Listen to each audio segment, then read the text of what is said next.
Hola, en este video vamos a ver el test bench para probar el codificador de prioridad de 4 entradas a 2 salidas con señal de grupo que estamos viendo.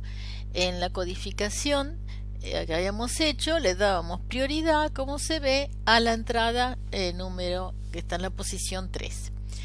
Ahora vamos a ver el test bench. Como siempre tenemos library y AAA. Luego vamos a usar el package Standard Logic 1164 y vamos a necesitar el numeric estándar. Más adelante les diré por qué. Recordamos que la entidad es vacía. El nombre que le pongo por convención es siempre el nombre que tenía la descripción y le agrego _tb para indicar que es un test bench. A continuación empezamos con la arquitectura. La arquitectura la llamo test y en la parte declarativa que va entre el is y el begin colocamos el componente. El componente, si se fijan, no es más que la entidad de la descripción cambiando la palabra entity por component. Así que lo copiamos y pegamos directamente. A continuación, siempre en la parte declarativa, tenemos las señales. En este caso voy a necesitar solamente las señales que corresponden a los ports de mi componente. Las señales son entonces I sub T, que es Standard Logic Vector de 3 a 0 porque se mantiene el tipo que teníamos antes.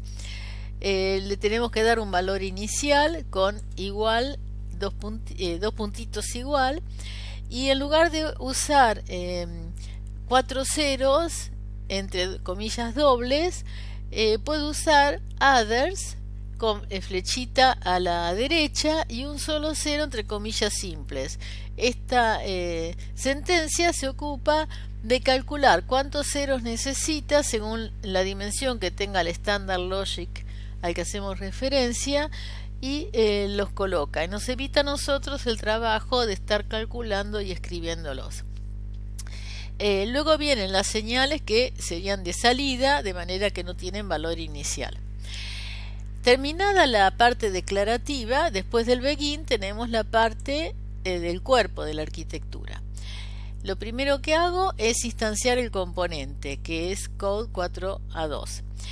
La etiqueta que uso es dat, sería device under test, pero el nombre es de fantasía, pueden ponerle cualquiera. A continuación los dos puntitos, el nombre del componente, y al ser el componente un caso particular de codificador de prioridad, no necesito el generic map, de manera que voy directamente a usar port map. Allí hago el mapeo. De la parte izquierda tengo las señales de mi descripción y en la parte derecha tengo las señales de mi descripción test bench. El mapeo se hace con la flechita hacia la derecha y cada señal está separada de la siguiente por una coma. Es una lista, entonces, y conviene escribirla de esta manera que clarifica el código, o sea, encolumnado. Termina la lista con un punto y coma. Y vamos al proceso. El proceso del test bench se ejecuta siempre una sola vez. Habíamos visto que los procesos no llevan nombre, de manera que es una buena práctica anteponer a la palabra process una etiqueta con el nombre que queremos darle. Ese nombre es el que vamos a usar cuando cerramos el proceso en process prueba. Esto ayuda a clarificar el código. En el caso de los test bench vemos que el process no tiene lista de sensibilidad. Entonces a continuación ponemos begin. Y siempre uso en los test bench un report de tipo note, o sea, un mensaje que va a salir en el caso del model sim por la ventana transcript para indicar qué es lo que estoy haciendo. En ese mensaje, que es una cadena de caracteres ASCII escritos entonces entre comillas dobles, pongo verificando el codificador de 4 a 2. Y a continuación comienzo con el verdadero proceso, digamos, de mi test bench. Como es un codificador con 4 entradas, quiere decir que yo voy a tener 16 combinaciones posibles de esas entradas. Como no son muchas, puedo hacer un ciclo for y contemplar todos los casos. Así no estoy seleccionando algunos casos. Voy a usar un for loop. Recordemos la sentencia, es la palabra sintaxis, es la palabra for seguida de un índice que no se declara, que es un dato de tipo entero. Luego viene el rango in 0 to 15 y loop para indicar que es un for loop y no un for generate. Dentro del ciclo for, ¿qué tengo que hacer? Asignar un estímulo a las entradas, o sea que las entradas van a valer desde 0 hasta 15. Por lo tanto, a la señal del test bench IT le tengo que asignar el índice del for. Pero habíamos visto que no podíamos directamente asignar el índice del for, que es un entero, a IT, que es un Standard Logic Vector. Para eso recurrimos a la función toUnsigned del package numeric standard, por eso lo había incluido, que me permite transformar este i primero en un unsigned, pero además puedo decirle de cuántos bits lo quiero. Por ejemplo, si el número fuera 1,1, que es el 3, necesitaría para representarlo 2 bits. En mi caso, como tengo que asignarlo a un Standard Logic Vector de 4 bits, argumento, el segundo argumento, me permite especificar que es de 4, de manera que va a generar 0011. Además, al decirle que es unsigned, me permite diferenciar el número 1010 del negativo, o sea, en este caso lo va a considerar positivo, que es el número 10, y si fuera negativo sería el -6. Así que es importante entonces que lo consideran unsigned, y una vez que tenemos el número correctamente como unsigned de 4 bits, podemos hacer el casteo a Standard Logic Vector. Luego escribimos el while for 1 nanosegundo. Siempre que entonces damos un valor a una entrada, simulamos que las señales se van a propagar y esperamos por 1 nanosegundo la propagación. Y a continuación resuelvo todo el test bench usando la sentencia if y aprovechando la posibilidad que tiene de hacer varias condiciones, o sea, else if varias veces. Entonces, en el primer caso, lo que hago es preguntar si hay un 1 en la entrada de la posición 3, dado que es la de mayor prioridad. Entonces, si hay un 1 en esa entrada, no me importan si hay unos en las demás entradas, dado que esta tiene mayor prioridad. Entonces, la salida, en este caso, debería ser, como está acá en el assert, 1,1, que es la codificación del número 3 en los 2 bits reservados para la salida. Si esta condición no se cumple, la sentencia assert, que tiene previsto el report y el severity, fíjense que termina en el tercer renglón con el punto y coma esta sentencia,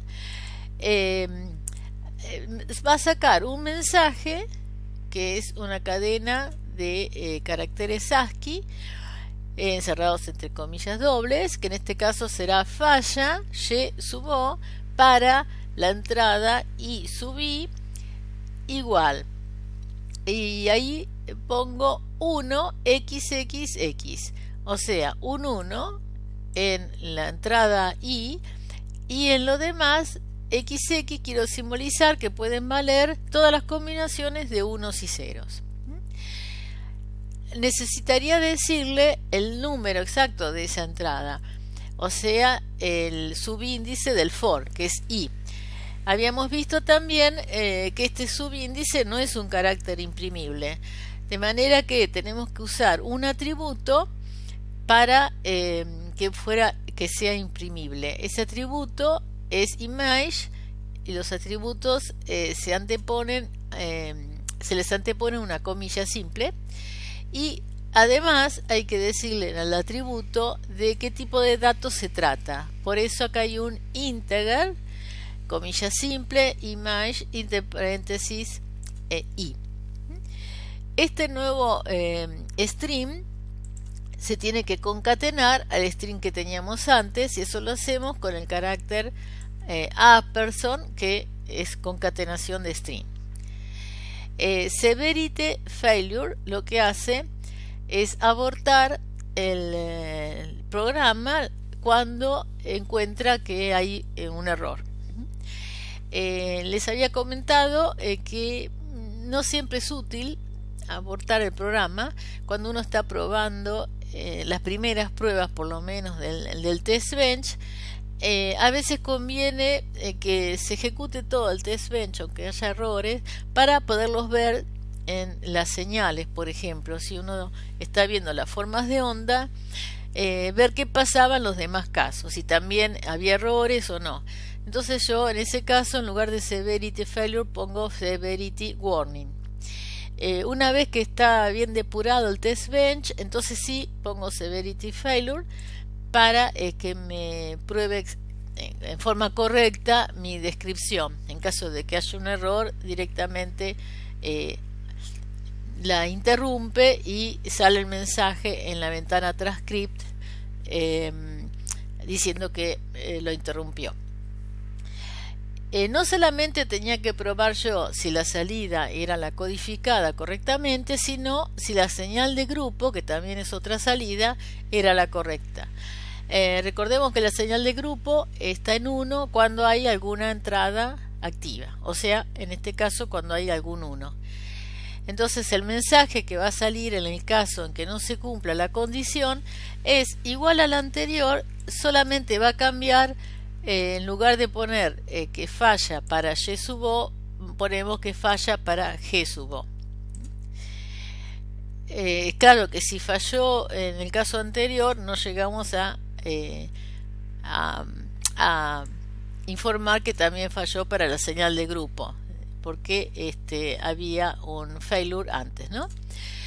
Una vez entonces hecho este if, esta condición, si hay un 1 en la entrada 3, entonces usamos la posibilidad de preguntar si hay un 1 en la entrada 2 con else if. Y repetimos todo. Lo único que va a cambiar es la información de cuál es la entrada que falló.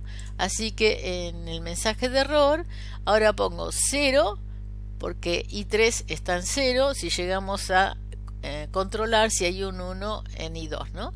Y 1 y 0 lo reemplazo por XX, puede ser cualquier combinación. Lo mismo hago entonces para la señal de grupo. Terminado de analizar si hay un 1 en la entrada 2, paso a controlar si hay un 1 en la entrada 1. Entonces ahora la salida debería ser 0, 1. Y cambio la información del mensaje por 001X. Luego voy a ver si hay un 1, nuevamente con el if, en la entrada 0. O sea que la salida debería ser 00 y cambio el mensaje, y en este caso fíjense que quedó fijo, o sea que hay un solo caso para un 1 en la posición 0, que es el 0001. Llegué hasta allí porque había ceros en todas las entradas anteriores. Y me queda el caso en que hayan sido las 4 entradas en 0. Entonces, si no se dio este caso, siguió de largo y ahora es un else sin ninguna condición, porque es el único caso que nos queda. En este caso la salida tiene que ser 00, igual que en el caso anterior, 00, pero ¿con qué la diferenciamos? En el caso anterior la señal de grupo era 1 y ahora tenemos que preguntar si la señal de grupo es 0, que indica que no hay ninguna entrada activa. El mensaje de salida lo cambié porque, como es el único caso, falla si la señal de grupo para el caso que la entrada sea 0000, ya que conozco que llegamos hasta ahí con este caso.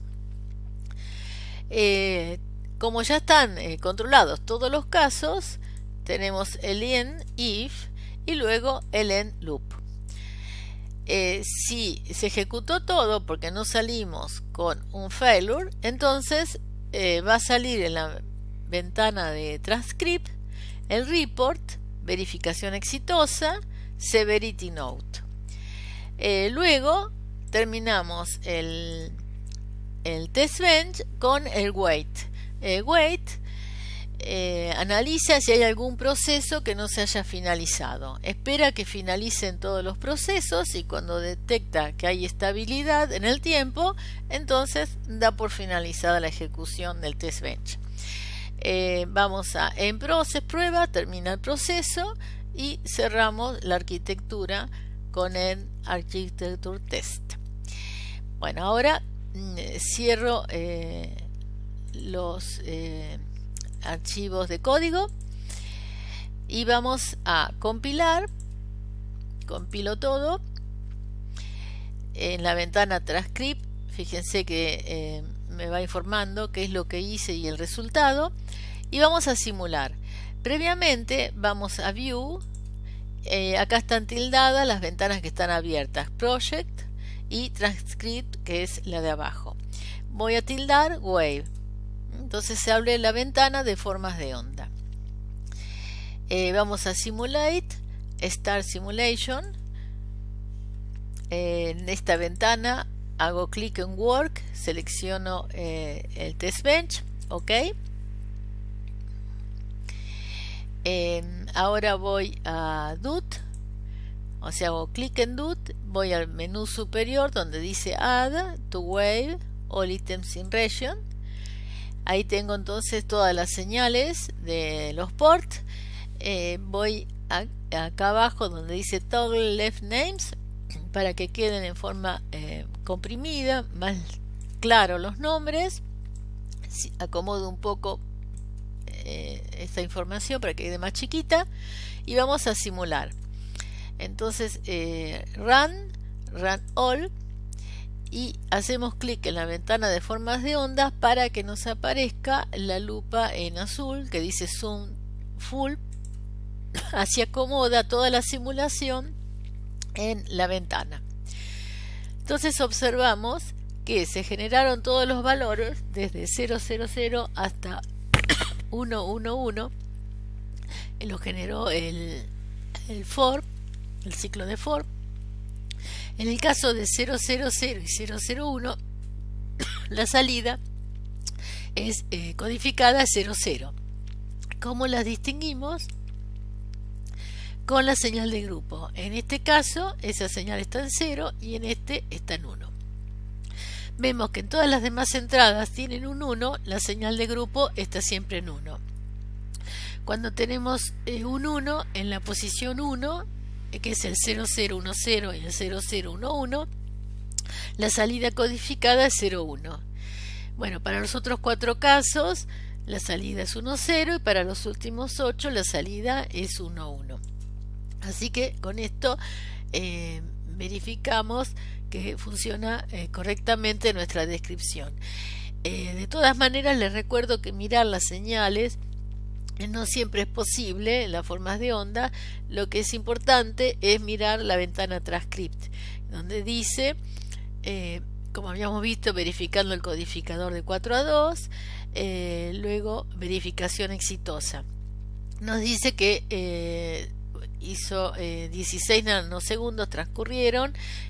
Fíjense que habíamos puesto un wait for 1 nanosegundo dentro del ciclo de for que se repitió 16 veces. De ahí los 16 nanosegundos. Espero que la explicación les haya sido útil. Los espero en el próximo video. Muchas gracias.